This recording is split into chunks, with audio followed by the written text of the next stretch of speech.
Why does a great crack appear in the canoe after a night beached near the Willows? Algernon Blackwood, today on the Classic Tales podcast.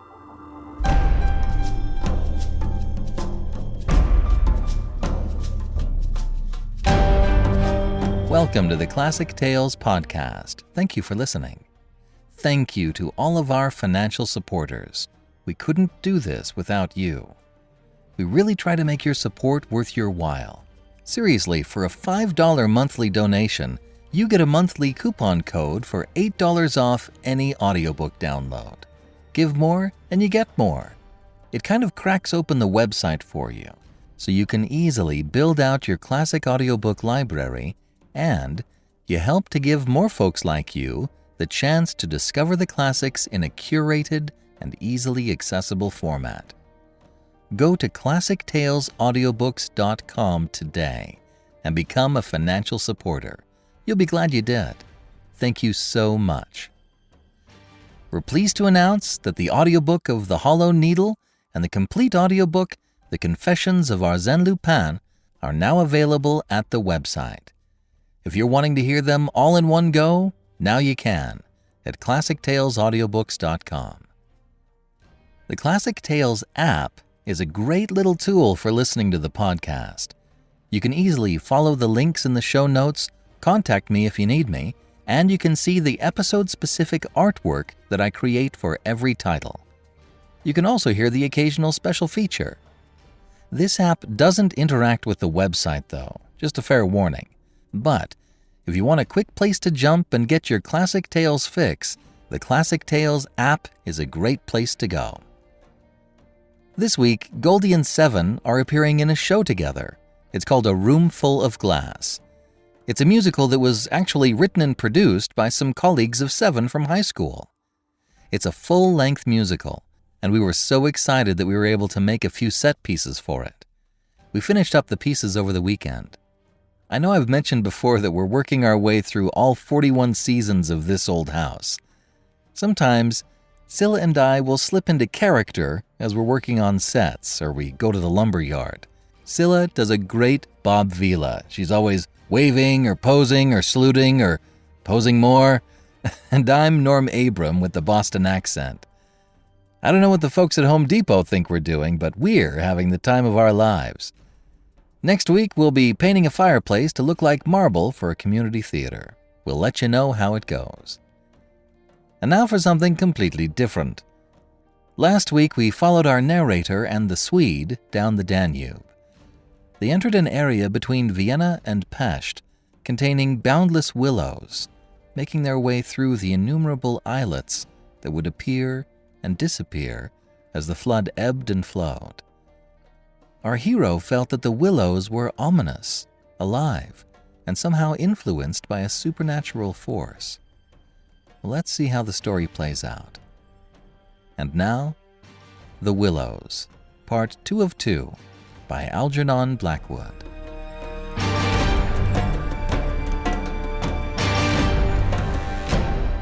The sun was high in the heavens when my companion woke me from a heavy sleep and announced that the porridge was cooked and that there was just time to bathe.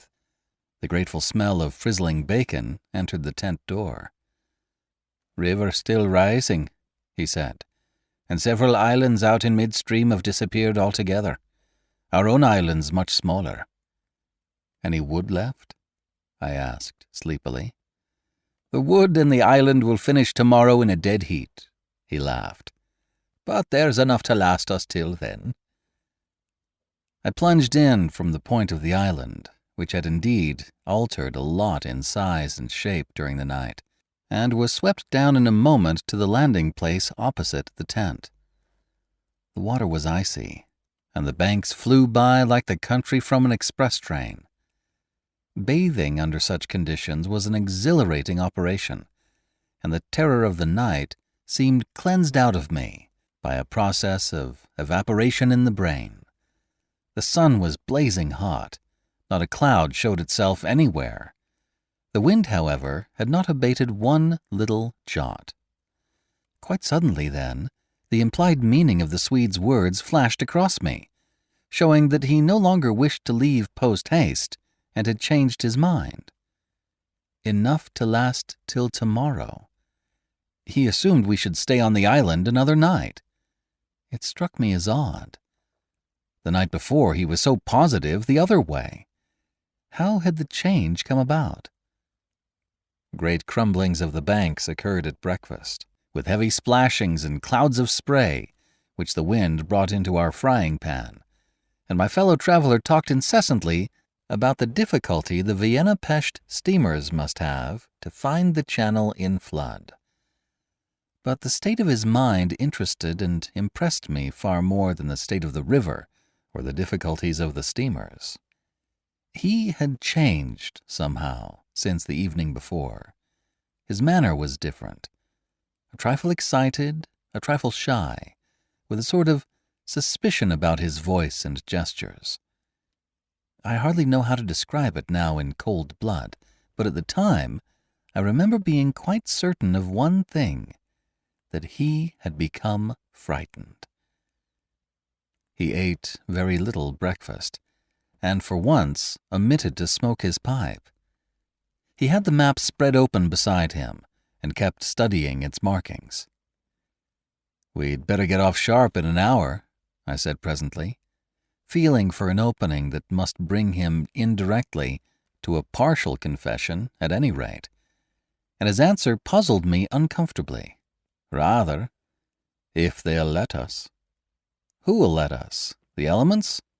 I asked quickly, with affected indifference. "The powers of this awful place, whoever they are," he replied, keeping his eyes on the map. "The gods are here, if they are anywhere at all in the world." "The elements are always the true immortals," I replied, laughing as naturally as I could manage, yet knowing quite well that my face reflected my true feelings, when he looked up gravely at me and spoke across the smoke. "We shall be fortunate if we get away without further disaster." This was exactly what I had dreaded, and I screwed myself up to the point of the direct question. It was like agreeing to allow the dentist to extract the tooth. It had to come anyhow in the long run, and the rest was all pretense. "Further disaster? Why, what's happened?"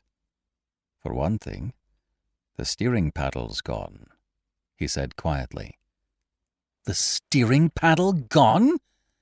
I repeated, greatly excited, for this was our rudder, and the Danube in flood without a rudder was suicide. "But what—" "And there's a tear in the bottom of the canoe," he added, with a genuine little tremor in his voice. I continued staring at him, able only to repeat the words in his face somewhat foolishly. There, in the heat of the sun and on this burning sand, I was aware of a freezing atmosphere descending round us. I got up to follow him, for he merely nodded his head gravely and led the way towards the tent a few yards on the other side of the fireplace. The canoe still lay there, as I had last seen her in the night, ribs uppermost, the paddles, or rather the paddle, on the sand beside her. "There's only one," he said, stooping to pick it up. "And here's the rent in the baseboard." It was on the tip of my tongue to tell him that I had clearly noticed 2 paddles a few hours before, but a second impulse made me think better of it, and I said nothing. I approached to see. There was a long, finely made tear in the bottom of the canoe, where a little slither of wood had been neatly taken clean out. It looked as if the tooth of a sharp rock or snag had eaten down her length, and investigation showed that the hole went through. Had we launched out in her without observing it, we must inevitably have foundered. At first, the water would have made the wood swell so as to close the hole, but once out in midstream, the water must have poured in, and the canoe, never more than 2 inches above the surface, would have filled and sunk very rapidly. "There you see an attempt to prepare a victim for the sacrifice," I heard him saying, more to himself than to me. "Two victims, rather," he added, as he bent over and ran his fingers along the slit. I began to whistle, a thing I always do unconsciously when utterly nonplussed, and purposely paid no attention to his words. I was determined to consider them foolish. "It wasn't there last night," he said presently, straightening up from his examination and looking anywhere but at me. "We must have scratched her in landing, of course," I stopped whistling to say. "The stones are very sharp." I stopped abruptly, for at that moment he turned round and met my eyes squarely. I knew just as well as he did how impossible my explanation was. There were no stones to begin with. "And then there's this to explain, too," he added quietly, handing me the paddle and pointing to the blade. A new and curious emotion spread freezingly over me as I took and examined it. The blade was scraped down all over, beautifully scraped, as though someone had sandpapered it with care, making it so thin that the first vigorous stroke must have snapped it off at the elbow. "One of us walked in his sleep and did this thing," I said feebly. Or it has been filed by the constant stream of sand particles, blown against it by the wind, perhaps." "Ah," said the Swede, turning away, laughing a little. "You can explain everything." "The same wind that caught the steering paddle and flung it so near the bank that it fell in with the next lump that crumbled," I called out after him, absolutely determined to find an explanation for everything he showed me. "I see," he shouted back, turning his head to look at me before disappearing among the willow bushes. Once alone with these perplexing evidences of personal agency, I think my first thoughts took the form of, one of us must have done this thing, and it certainly was not I. But my second thought decided how impossible it was to suppose, under all the circumstances, that either of us had done it. That my companion, the trusted friend of a dozen similar expeditions, could have knowingly had a hand in it, was a suggestion not to be entertained for a moment. Equally absurd seemed the explanation that this imperturbable and densely practical nature had suddenly become insane and was busied with insane purposes. Yet the fact remained that what disturbed me most, and kept my fear actively alive even in this blaze of sunshine and wild beauty, was the clear certainty that some curious alteration had come about in his mind. That he was nervous, timid, suspicious, aware of goings-on he did not speak about, watching a series of secret and hitherto unmentionable events, waiting, in a word, for a climax that he expected, and, I thought, expected very soon. This grew up in my mind intuitively, I hardly knew how. I made a hurried examination of the tent and its surroundings, but the measurements of the night remained the same. There were deep hollows formed in the sand I now noticed for the first time, basin-shaped, and of various depths and sizes, varying from that of a teacup to a large bowl. The wind, no doubt, was responsible for these miniature craters, just as it was for lifting the paddle and tossing it towards the water. The rent in the canoe was the only thing that seemed quite inexplicable, and after all, it was conceivable that a sharp point had caught it when we landed.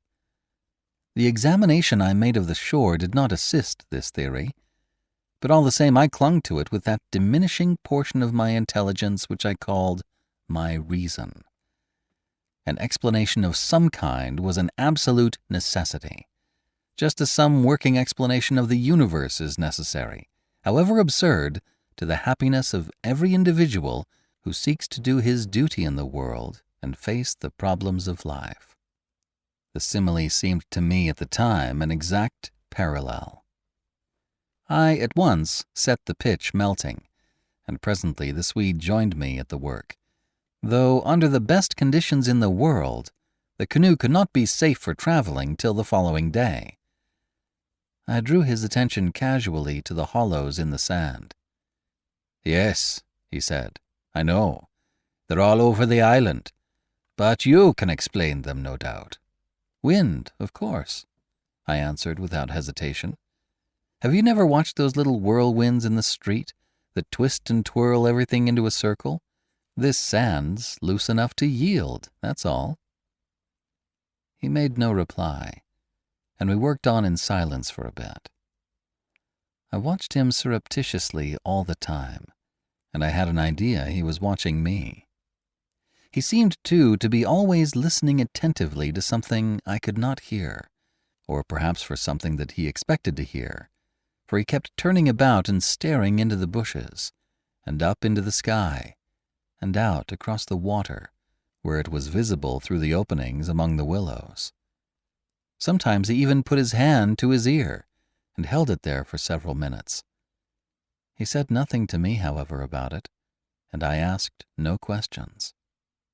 And meanwhile, as he mended that torn canoe with the skill and address of a Red Indian, I was glad to notice his absorption in the work, for there was a vague dread in my heart that he would speak of the changed aspect of the willows, and if he had noticed that, my imagination could no longer be held a sufficient explanation of it. Chapter 3. At length, after a long pause, he began to talk. "Queer thing," he added in a hurried sort of voice, as though he wanted to say something and get it over.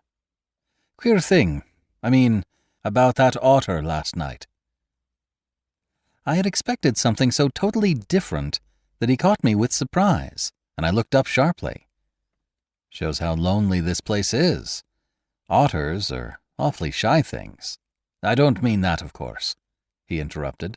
"I mean, did you think it really was an otter?" "What else, in the name of heaven? What else? You know, I saw it before you did, and at first it seemed so much bigger than an otter. The sunset, as you looked upstream, magnified it or something," I replied. He looked at me absently a moment, as though his mind were busy with other thoughts. "It had such extraordinary yellow eyes," he went on half to himself. "That was the sun, too," I laughed, a trifle boisterously. "I suppose you'll wonder next if that fellow in the boat—" I suddenly decided not to finish the sentence. He was in the act again of listening, turning his head to the wind, and something in the expression of his face made me halt. The subject dropped, and we went on with our caulking. Apparently he had not noticed my unfinished sentence. 5 minutes later, however, he looked at me across the canoe, the smoking pitch in his hand, his face exceedingly grave. "I did rather wonder, if you want to know," he said slowly, "what that thing in the boat was. I remember thinking at the time it was not a man. The whole business seemed to rise quite suddenly out of the water." I laughed again boisterously in his face, but this time there was impatience, and a strain of anger, too, in my feeling. "Look here now," I cried. "This place is quite queer enough without going out of our way to imagine things. That boat was an ordinary boat, and the man in it was an ordinary man, and they were both going downstream as fast as they could lick, and that otter was an otter, so don't let's play the fool about it." He looked steadily at me with the same grave expression. He was not in the least annoyed. I took courage from his silence. "And for heaven's sake," I went on, "don't keep pretending you hear things, because it only gives me the jumps, and there's nothing to hear but the river and this cursed old thundering wind." "You fool," he answered in a low, shocked voice. "You utter fool. That's just the way all victims talk, as if you didn't understand just as well as I do." He sneered with scorn in his voice, and a sort of resignation. "The best thing you can do is to keep quiet, and try to hold your mind as firm as possible. This feeble attempt at self-deception only makes the truth harder when you're forced to meet it." My little effort was over, and I found nothing more to say. For I knew quite well his words were true, and that I was the fool, not he. Up to a certain stage in the adventure, he kept ahead of me easily, and I think I felt annoyed to be out of it, to be thus proved less psychic, less sensitive than himself to these extraordinary happenings, and half ignorant all the time of what was going on under my very nose. He knew from the very beginning, apparently. But at the moment I wholly missed the point of his words about the necessity of there being a victim, and that we ourselves were destined to satisfy the want. I dropped all pretense thenceforward, but thenceforward likewise my fear increased steadily to the climax. "But you're quite right about one thing," he added, before the subject passed, "and that is that we're wiser not to talk about it, or even to think about it, because what one thinks finds expression in words, and what one says happens." That afternoon, while the canoe dried and hardened, we spent trying to fish, testing the leak, collecting wood, and watching the enormous flood of rising water. Masses of driftwood swept near our shores sometimes, and we fished for them with long willow branches. The island grew perceptibly smaller as the banks were torn away with great gulps and splashes. The weather kept brilliantly fine till about 4 o'clock, and then for the first time for 3 days the wind showed signs of abating. Clouds began to gather in the southwest, spreading thence slowly over the sky. The lessening of the wind came as a great relief, for the incessant roaring, banging, and thundering had irritated our nerves. Yet the silence that came about 5 o'clock, with its sudden cessation, was in a manner quite as oppressive. The booming of the river had everything in its own way then. It filled the air with deep murmurs, more musical than the wind noises, but infinitely more monotonous. The wind held many notes, rising, falling, always beating out some sort of great elemental tune, whereas the river's song lay between 3 notes at most, dull pedal notes that held a lugubrious quality foreign to the wind, and somehow seemed to me, in my then nervous state, to sound wonderfully well the music of doom.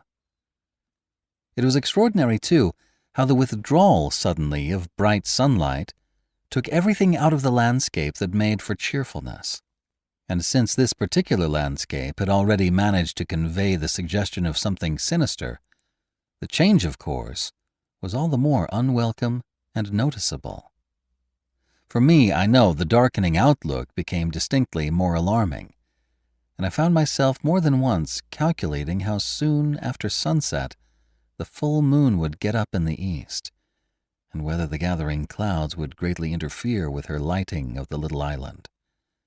With this general hush of the wind, though it still indulged in occasional brief gusts, the river seemed to me to grow blacker, the willows to stand more densely together. The latter, too, kept up a sort of independent movement of their own, rustling among themselves when no wind stirred, and shaking oddly from the roots upwards.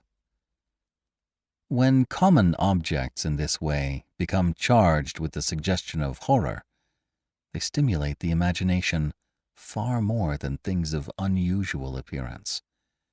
And these bushes, crowding, huddled about us, assumed for me in the darkness a bizarre grotesquerie of appearance that lent to them somehow the aspect of purposeful and living creatures. Their very ordinariness, I felt, masked what was malignant and hostile to us. The forces of the region drew nearer with the coming of night. They were focusing upon our island, and more particularly upon ourselves. For thus, somehow, in the terms of the imagination, did my really indescribable sensations in this extraordinary place present themselves. I had slept a good deal in the early afternoon, and had thus recovered somewhat from the exhaustion of a disturbed night, but this only served apparently to render me more susceptible than before to the obsessing spell of the haunting. I fought against it, laughing at my feelings as absurd and childish, with very obvious physiological explanations. Yet in spite of every effort, they gained in strength upon me, so that I dreaded the night as a child lost in a forest must dread the approach of darkness. The canoe we had carefully covered with a waterproof sheet during the day, and the one remaining paddle had been securely tied by the Swede to the base of a tree, lest the wind should rob us of that too. From 5 o'clock onwards I busied myself with the stew pot and preparations for dinner, it being my turn to cook that night. We had potatoes, onions, bits of bacon fat to add flavor, and a general thick residue from former stews at the bottom of the pot.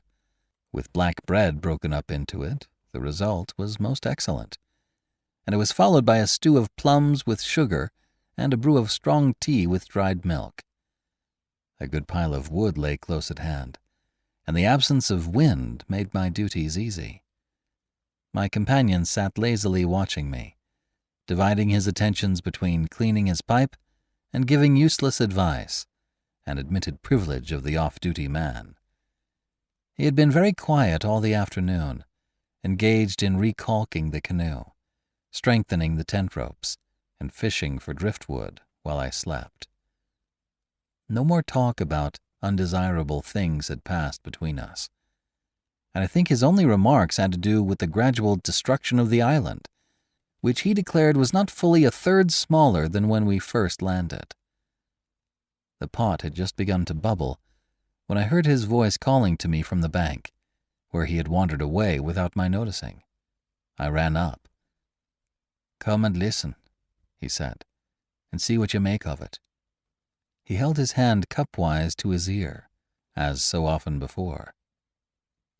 "Now do you hear anything?" he asked, watching me curiously. We stood there, listening attentively together.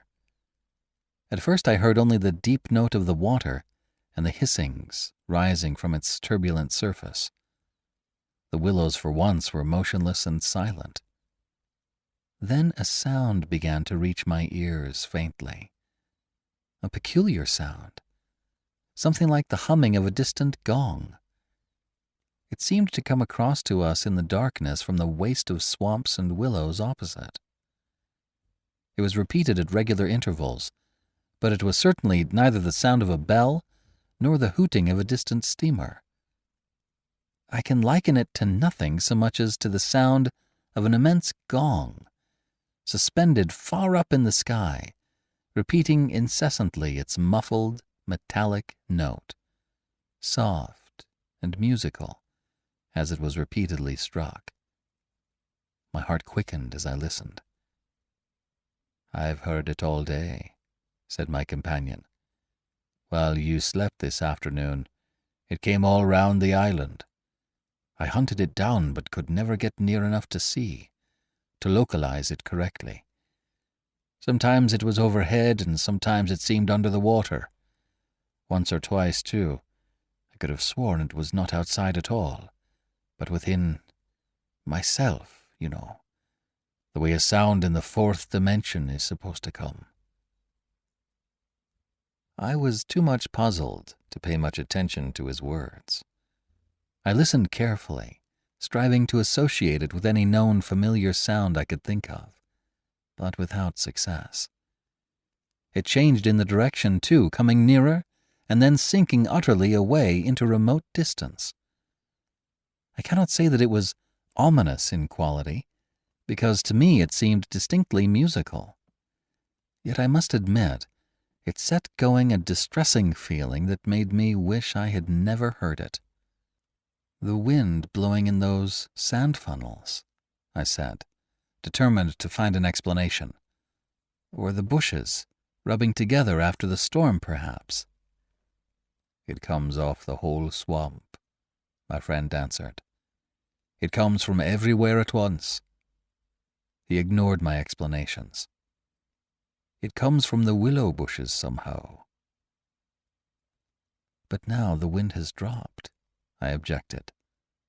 "The willows can hardly make a noise by themselves, can they?" His answer frightened me. First because I had dreaded it, and secondly because I knew intuitively it was true. "It is because the wind has dropped we now hear it. It was drowned before. It is the cry, I believe, of the—" I dashed back to my fire, warned by the sound of bubbling that the stew was in danger, but determined at the same time to escape further conversation. I was resolute, if possible, to avoid the exchanging of views.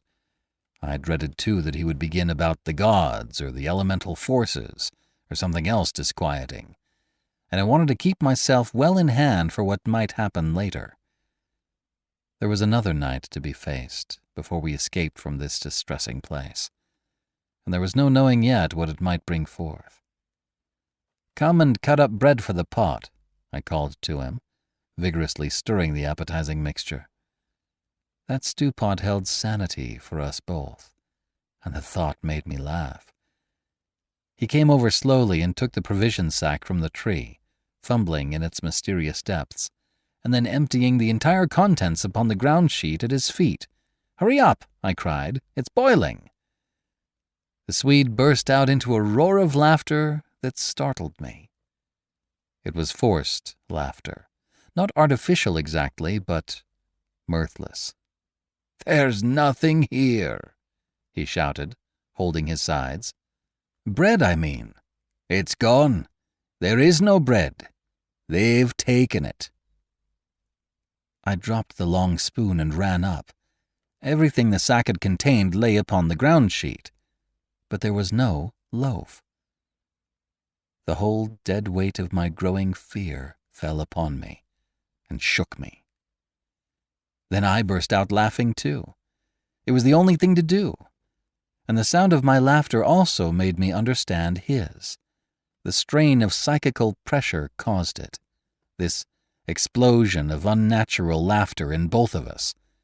It was an effort of repressed forces to seek relief. It was a temporary safety valve, and with both of us it ceased quite suddenly.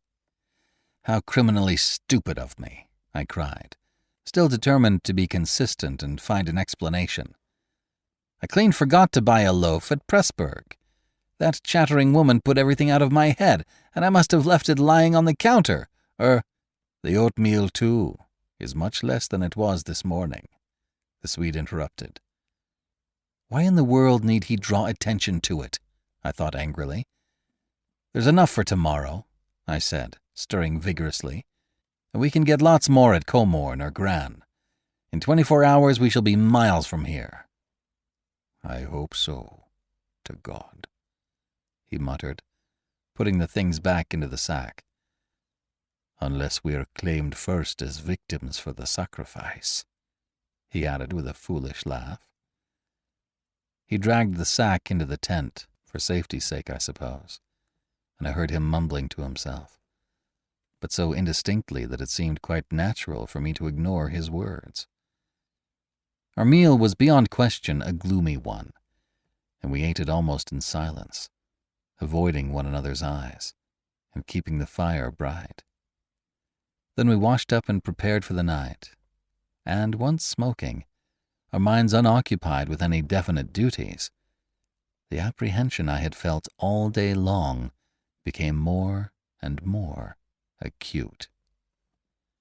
It was not then active fear, I think, but the very vagueness of its origin distressed me far more than if I had been able to tick it and face it squarely.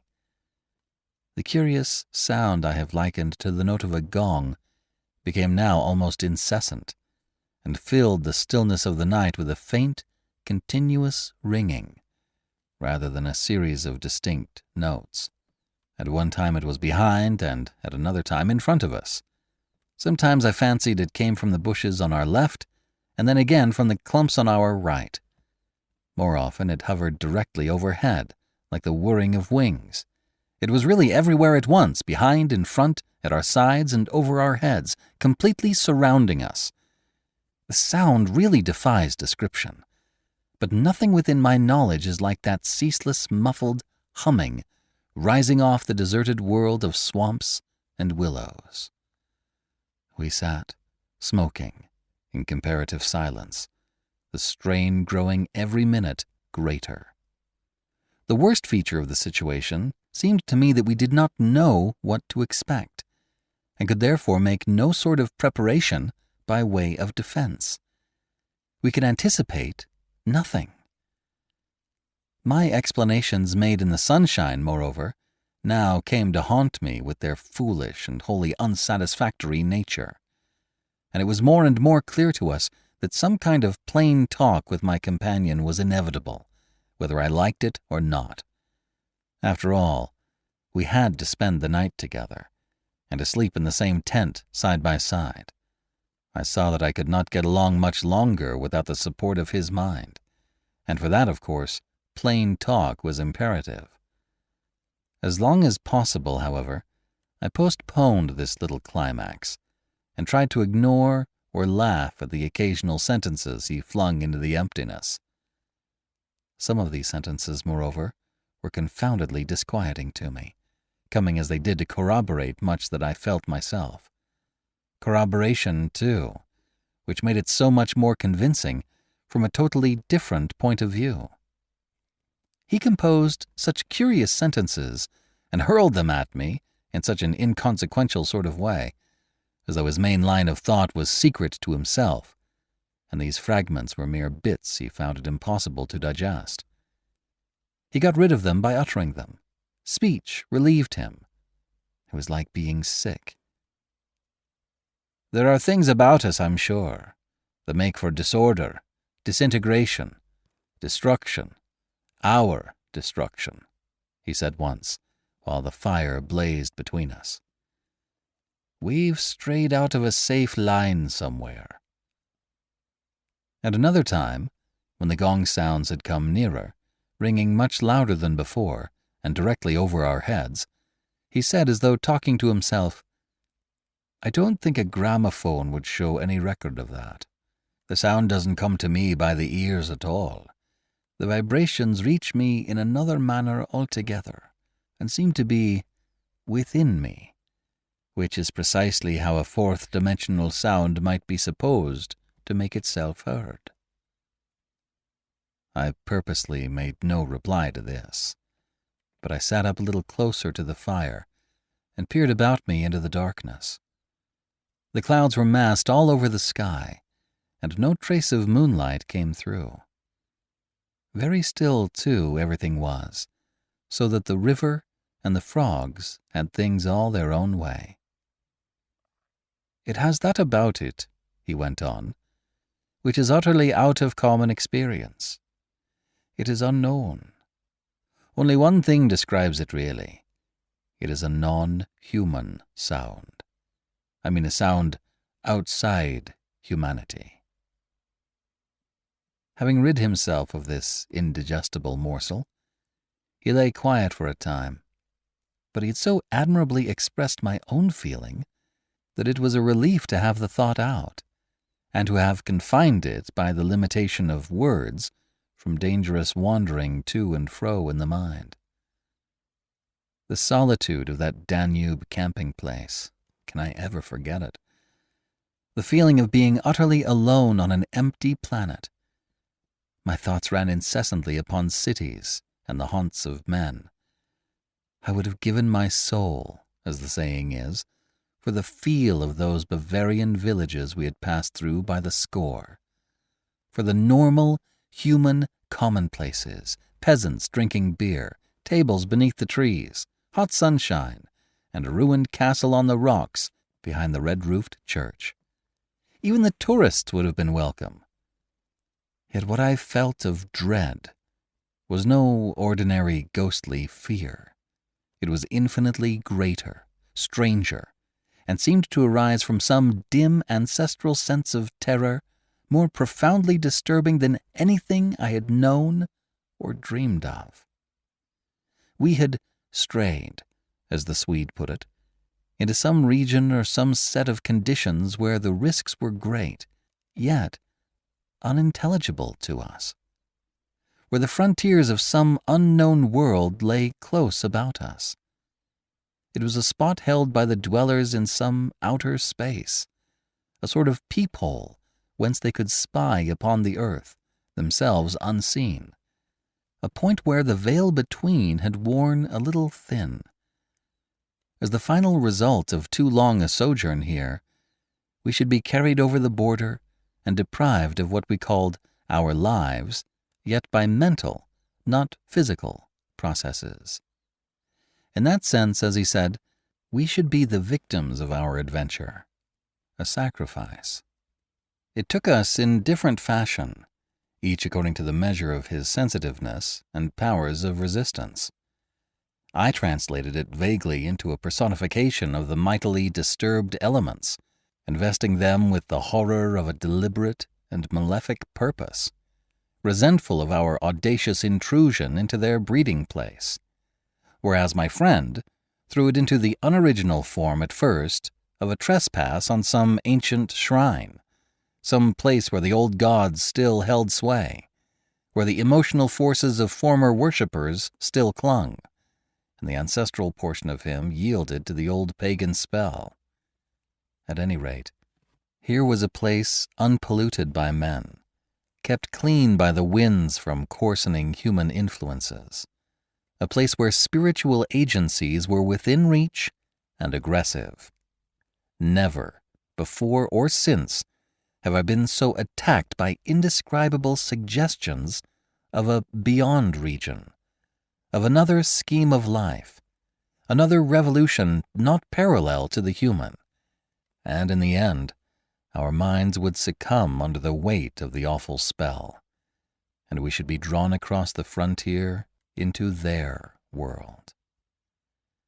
Small things testified to the amazing influence of the place, and now in the silence round the fire, they allowed themselves to be noted by the mind. The very atmosphere had proved itself a magnifying medium to distort every indication. The otter rolling in the current, the hurrying boatman making signs, the shifting willows, one and all had been robbed of its natural character and revealed in something of its other aspect, as it existed across the border to that other region. And this changed aspect, I felt, was now not merely to me, but to the race. The whole experience whose verge we touched was unknown to humanity at all. It was a new order of experience, and in the true sense of the word, unearthly. It's the deliberate, calculating purpose that reduces one's courage to zero, the Swede said suddenly, as if he had been actually following my thoughts. Otherwise, imagination might count for much. But the paddle, the canoe, the lessening food— "Haven't I explained all that once?" I interrupted viciously. "You have," he answered dryly. "You have indeed." He made other remarks too, as usual, about what he called the plain determination to provide a victim. But having now arranged my thoughts better, I recognized that this was simply the cry of his frightened soul against the knowledge that he was being attacked in a vital part, and that he would be somehow taken or destroyed.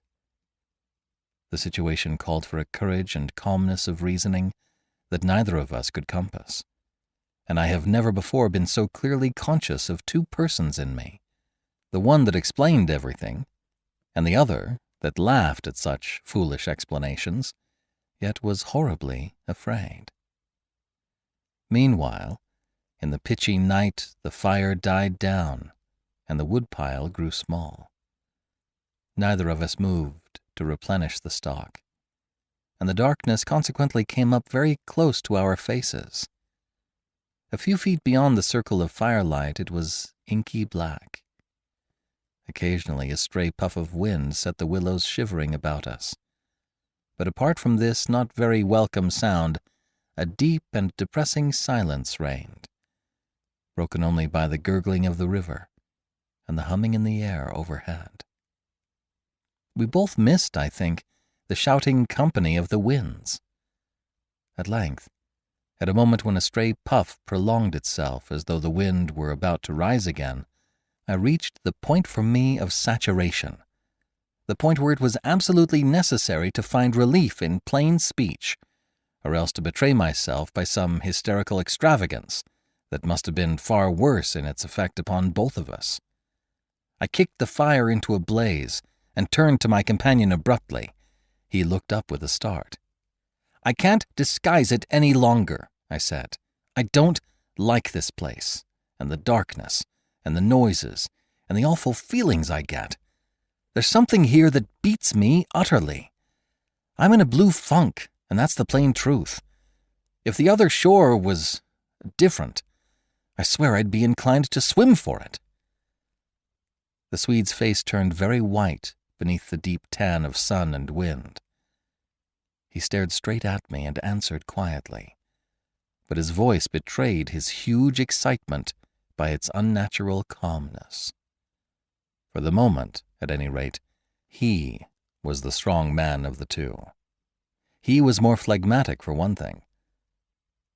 "It's not a physical condition we can escape from by running away," he replied, in the tone of a doctor diagnosing some grave disease. "We must sit tight and wait. There are forces close here that could kill a herd of elephants in a second, as easily as you or I could squash a fly. Our only chance is to keep perfectly still. Our insignificance, perhaps, may save us." I put a dozen questions into my expression of face, but found no words. It was precisely like listening to an accurate description of a disease whose symptoms had puzzled me. "I mean that so far, although aware of our disturbing presence, they have not found us, not located us, as the Americans say," he went on. "They're blundering about like men hunting for a leak of gas. The paddle and canoe and provisions prove that. I think they feel us, but cannot actually see us. We must keep our minds quiet. It's our minds they feel. We must control our thoughts, or it's all up with us." "Death, you mean?" I stammered, icy with the horror of his suggestion. "Worse, by far," he said. "Death, according to one's belief, means either annihilation or release from the limitations of the senses, but it involves no change of character. You don't suddenly alter just because the body's gone. But this means a radical alteration, a complete change, a horrible loss of oneself by substitution, far worse than death, and not even annihilation. We happen to have camped in a spot where their region touches ours, where the veil between has worn thin." Horrors! He was using my very own phrase, my actual words. "So that they are aware of our being in their neighborhood." "But who are aware?" I asked. I forgot the shaking of the willows in the windless calm, the humming overhead, everything, except that I was waiting for an answer that I dreaded more than I can possibly explain." He lowered his voice at once to reply, leaning forward a little over the fire, an indefinable change in his face that made me avoid his eyes and look down upon the ground.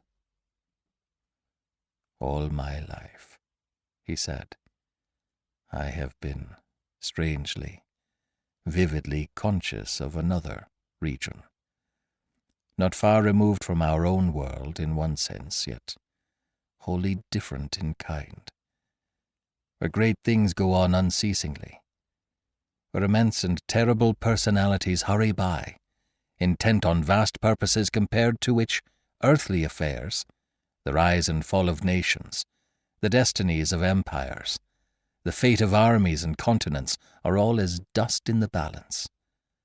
Vast purposes, I mean, that deal directly with the soul, and not indirectly with more expressions of the soul.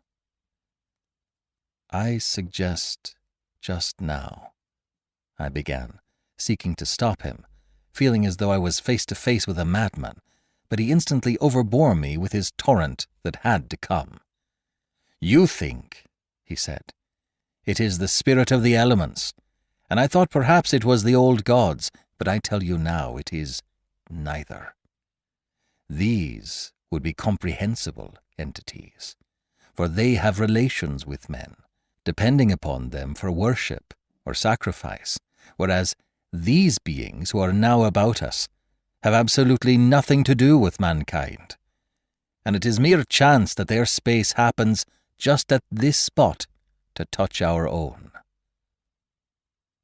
The mere conception, which his words somehow made so convincing as I listened to them there in the dark stillness of that lonely island, set me shaking a little all over. I found it impossible to control my movements. "And what do you propose?" I began again.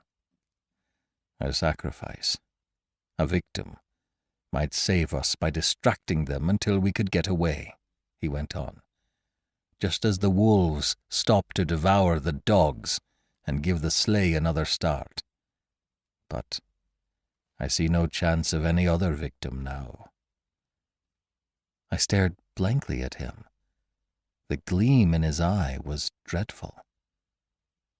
Presently, he continued. Chapter 4. It's the willows, of course. The willows mask the others, but the others are feeling about for us. If we let our minds betray our fear, we are lost utterly. He looked at me with an expression so calm, so determined, so sincere, that I no longer had any doubts as to his sanity. He was as sane as any man ever was. "If we can hold out through the night," he added, "we may get off in the daylight unnoticed, or rather, undiscovered." "But you really think a sacrifice would—" That gong-like humming came down very close over our heads as I spoke, but it was my friend's scared face that really stopped my mouth. "Hush," he whispered, holding up his hand. "Do not mention them more than you can help. Do not refer to them by name. To name is to reveal. It is the inevitable clue, and our only hope lies in ignoring them, in order that they may ignore us." Even in thought? He was extraordinarily agitated, especially in thought. Our thoughts make spirals in their world.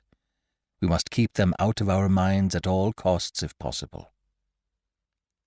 I raked the fire together to prevent the darkness having everything its own way.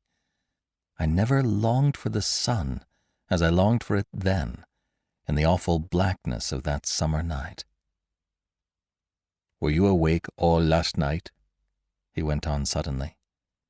"I slept badly a little after dawn," I replied evasively, trying to follow his instructions, which I knew instinctively were true. "But the wind, of course." "I know. But the wind won't account for all the noises." "Then you heard it too?" "The multiplying countless little footsteps I heard," he said, adding after a moment's hesitation, "and that other sound." "You mean above the tent, and the pressing down upon us of something tremendous, gigantic?" He nodded significantly. "It was like the beginning of a sort of inner suffocation?" I said. "Partly, yes. It seemed to me that the weight of the atmosphere had been altered, had increased enormously, so that we should have been crushed. And that," I went on, determined to have it all out, pointing upwards where the gong-like note hummed ceaselessly, rising and falling like wind. "What do you make of that?" "It's their sound," he whispered gravely. "It's the sound of their world, the humming in their region. The division here is so thin that it leaks through somehow. But if you listen carefully, you'll find it's not above so much as around us. It's in the willows. It's the willows themselves humming, because here the willows have been made symbols of the forces that are against us." I could not follow exactly what he meant by this, yet the thought and idea in my mind were beyond question the thought and idea in his. I realized what he realized, only with less power of analysis than his. It was on the tip of my tongue to tell him at last about my hallucination of the ascending figures and the moving bushes, when he suddenly thrust his face again close into mine across the firelight and began to speak in a very earnest whisper. He amazed me by his calmness and pluck, his apparent control of the situation. This man I had for years deemed unimaginative, stolid. "Now listen," he said.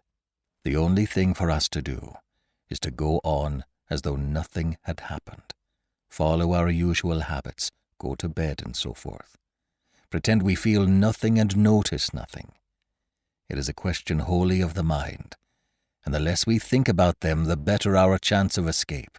Above all, don't think, for what you think happens."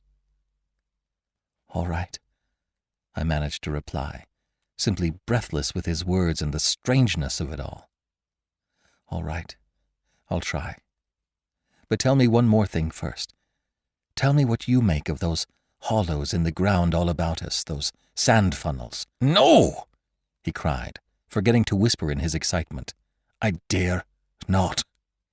Simply dare not put the thought into words. If you have not guessed, I am glad. Don't try to. They have put it into my mind. Try your hardest to prevent. They are putting it into yours." He sank his voice again to a whisper before he finished, and I did not press him to explain. There was already just about as much horror in me as I could hold. The conversation came to an end, and we smoked our pipes busily in silence. Then something happened. Something unimportant, apparently, as the way is when the nerves are in a very great state of tension, and this small thing for a brief space gave me an entirely different point of view. I chanced to look down at my sand shoe, the sort we used for the canoe, and something to do with the hole at the toe suddenly recalled to me the London shop where I had bought them, the difficulty the man had in fitting me, and other details of the uninteresting but practical operation. At once, in its train, followed a wholesome view of the modern skeptical world I was accustomed to move in at home.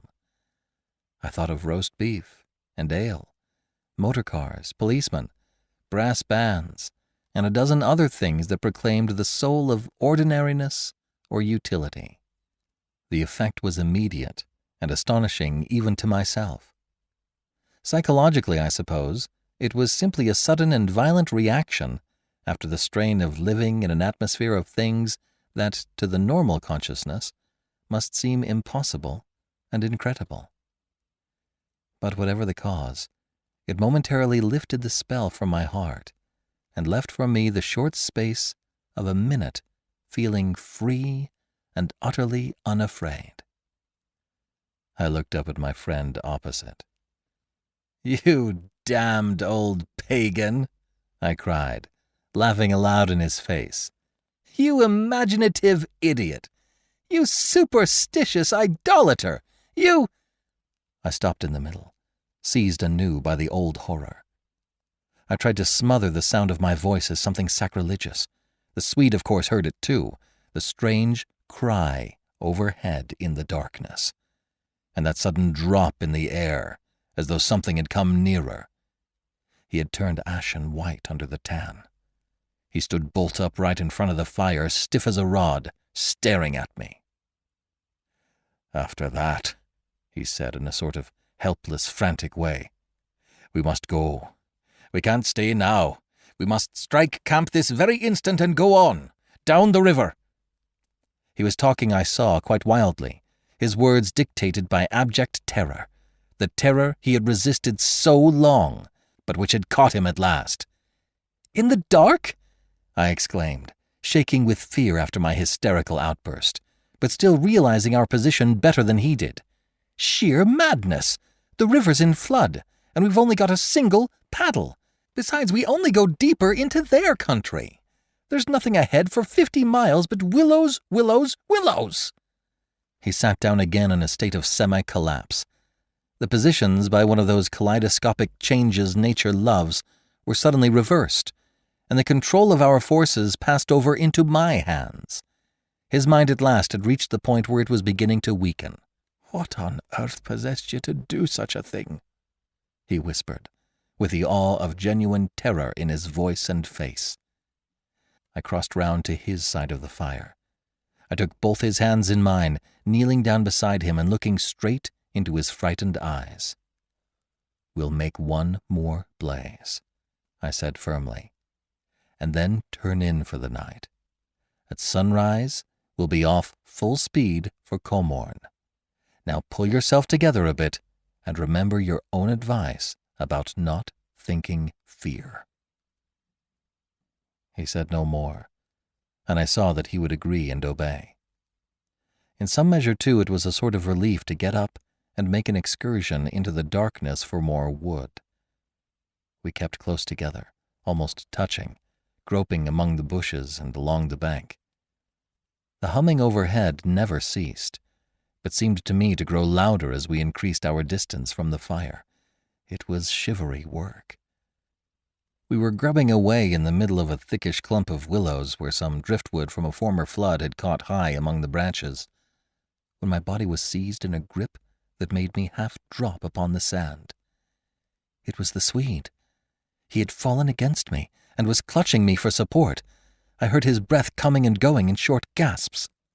"Look, by my soul," he whispered. And for the first time in my experience, I knew what it was to hear tears of terror in a human voice. He was pointing to the fire, some 50 feet away. I followed the direction of his finger, and I swear my heart missed a beat. There, in front of the dim glow, something was moving. I saw it through a veil that hung before my eyes like the gauze drop curtain used at the back of a theater, hazily a little. It was neither a human figure nor an animal. To me it gave the strange impression of being as large as several animals grouped together, like horses, 2 or 3, moving slowly. The Swede, too, got a similar result, though expressing it differently, for he thought it was shaped and sized like a clump of willow bushes, rounded at the top and moving all over upon its surface, coiling upon itself like smoke, he said afterwards. "I watched it settle downwards through the bushes," he sobbed at me. "Look, by God! It's coming this way! Oh! Oh!" He gave a kind of whistling cry. "They found us!" I gave one terrified glance, which just enabled me to see that the shadowy form was swinging towards us through the bushes.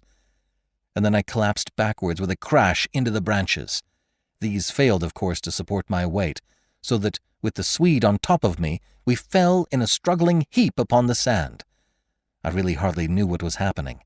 I was conscious only of a sort of enveloping sensation of icy fear that plucked the nerves out of their fleshly covering, twisted them this way and that, and replaced them quivering. My eyes were tightly shut. Something in my throat choked me, a feeling that my consciousness was expanding, extending out into space, swiftly gave way to another feeling that I was losing it altogether and about to die. An acute spasm of pain passed through me, and I was aware that the Swede had hold of me in such a way that he hurt me abominably. It was the way he caught at me in falling, but it was the pain, he declared afterwards, that saved me. It caused me to forget them and think of something else at the very instant when they were about to find me. It concealed my mind from them at the moment of discovery, yet just in time to evade their terrible seizing of me. He himself, he says, actually swooned at the same moment, and that was what saved him.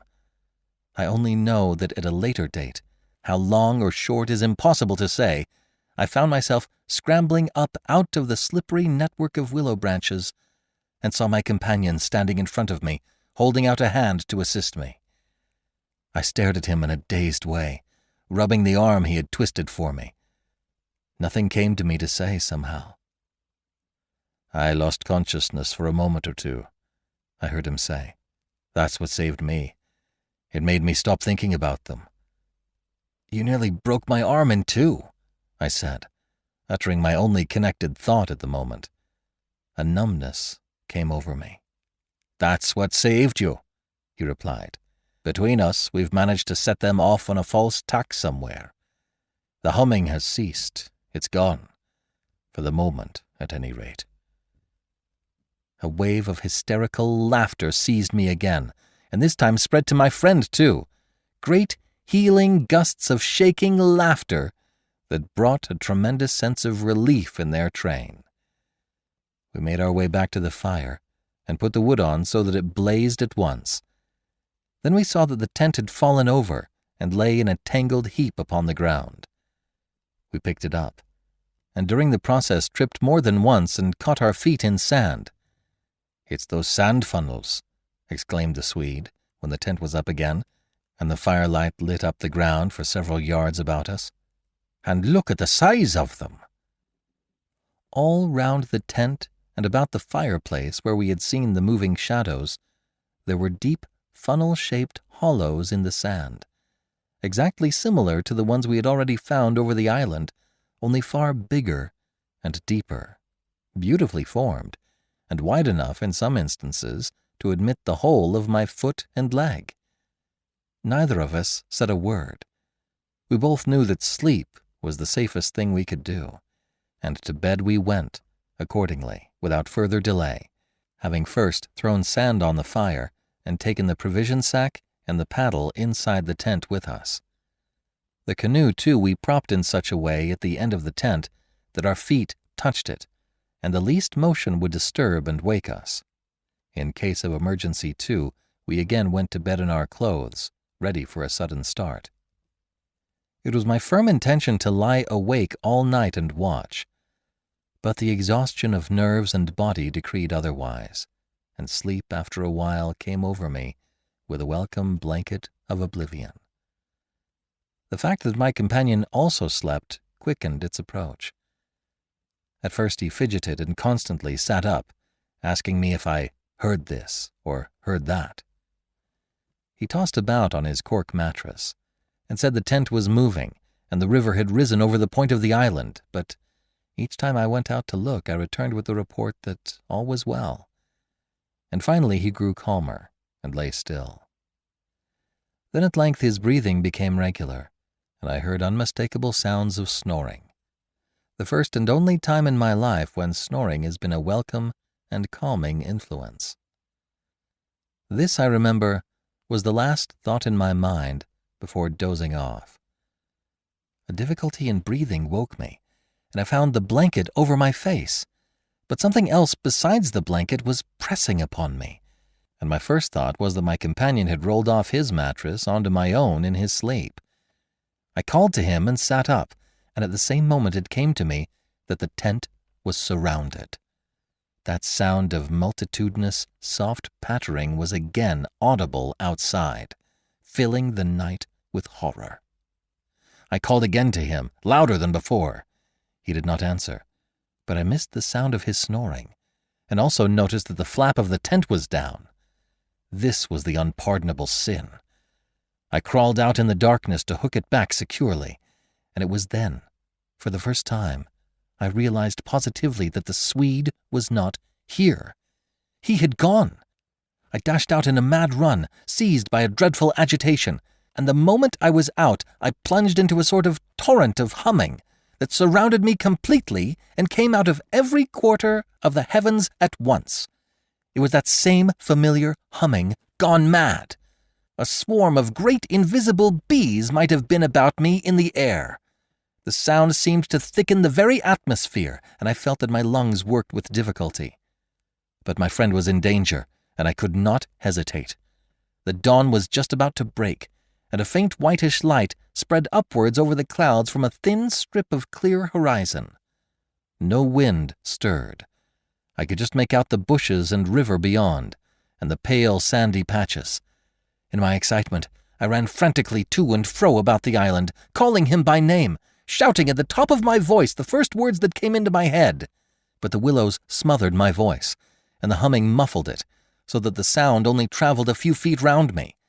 I plunged among the bushes, tripping headlong, tumbling over roots and scraping my face as I tore this way and that among the preventing branches.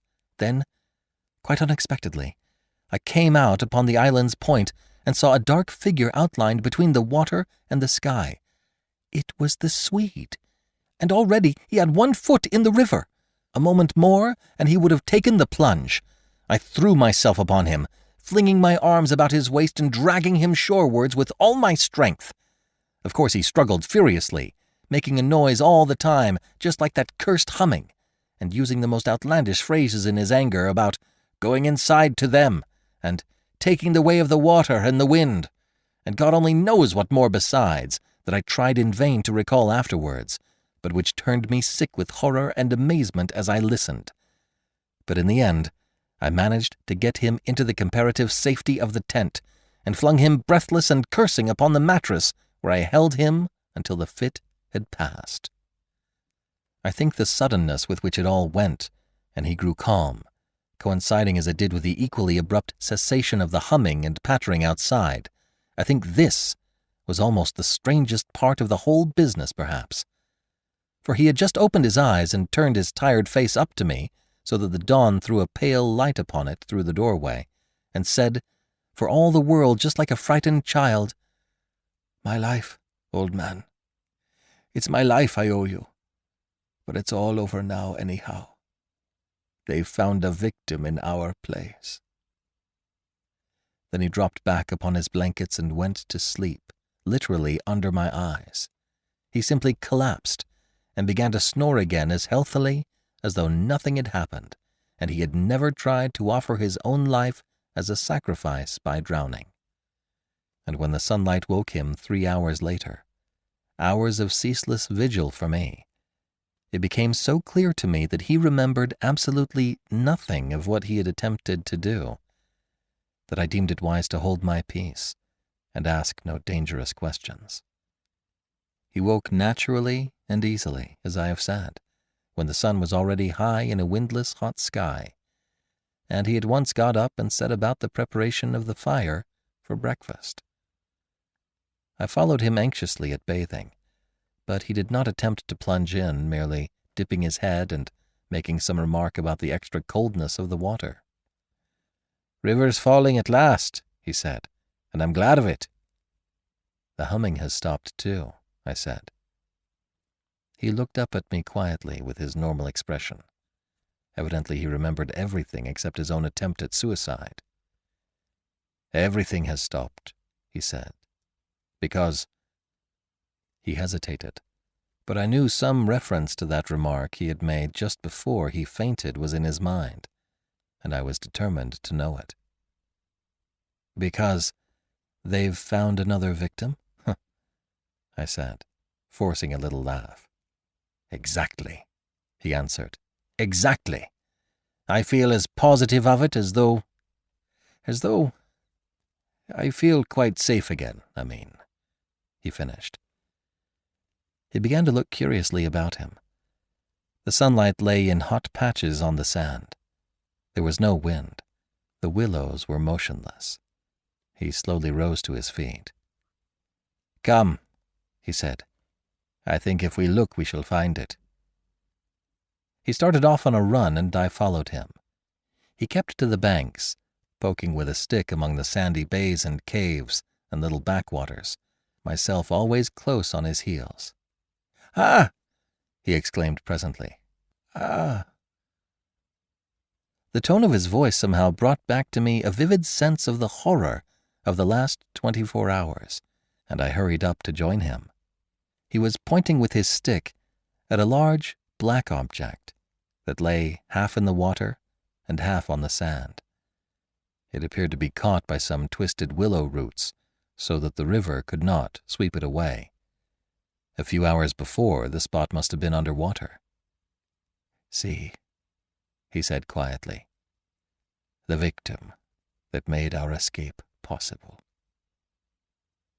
And when I peered across his shoulder, I saw that his stick rested on the body of a man. He turned it over. It was the corpse of a peasant, and the face was hidden in the sand.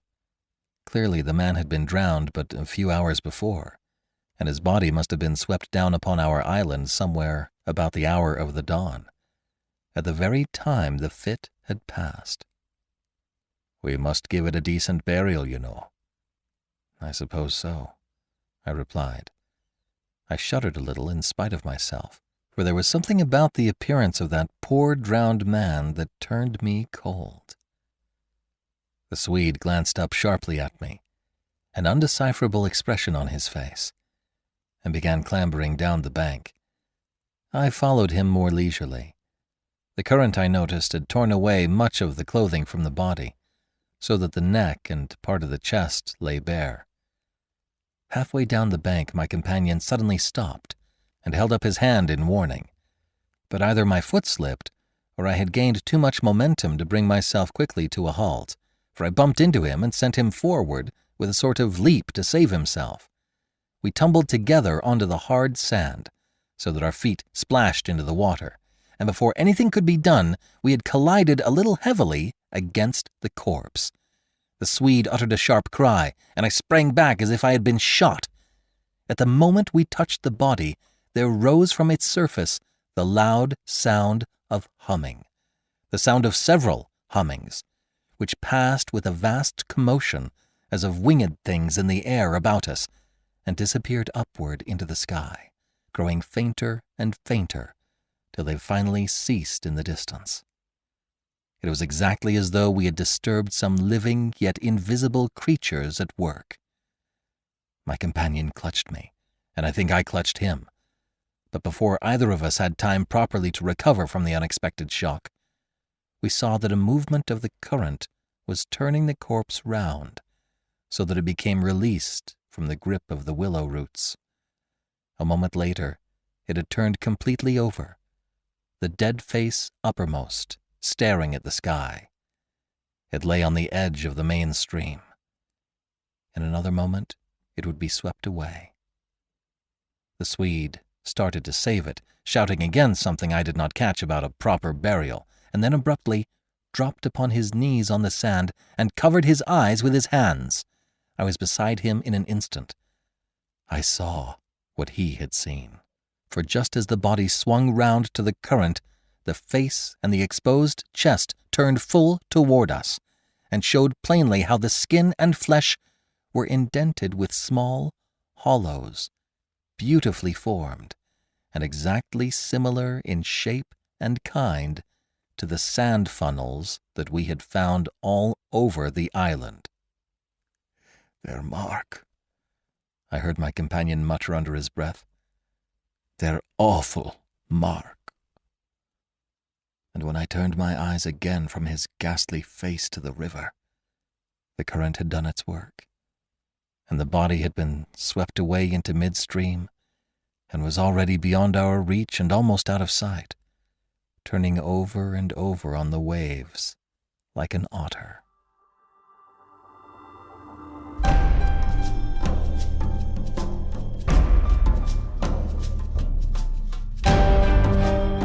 This is B.J. Harrison. I hope you've enjoyed this unabridged production of The Willows, Part 2 of 2 by Algernon Blackwood. If you have enjoyed this book, please visit our website at classictalesaudiobooks.com and sign up to be a financial supporter. Donate $5 a month and get a monthly coupon code for $8 off any audiobook. You'll be glad you did. Thank you for joining me today and allowing classic literature to awaken your better self. Please join me every week, and we'll rediscover the greatest stories ever put to paper.